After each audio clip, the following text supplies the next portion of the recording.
pagsisimba.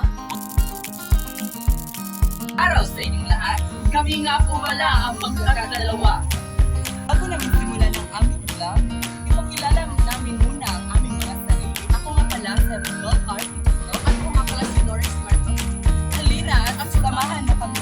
Tuban ng issue. Ang mga kabataan daw ay hindi marunong magpapalala. Pansin ko din.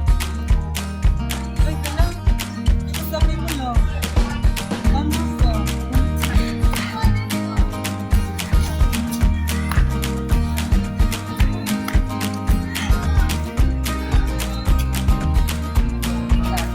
Paraan ng pagsisigrasyon sa tamang paglagay ng basura. Ang una natin gawin ay alamin kung ito ay napupulok, hindi napupulok, o recyclable.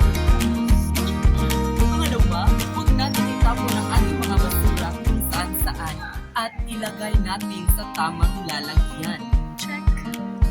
Maraming salamat sa inyong panonood. Hanggang sa muli.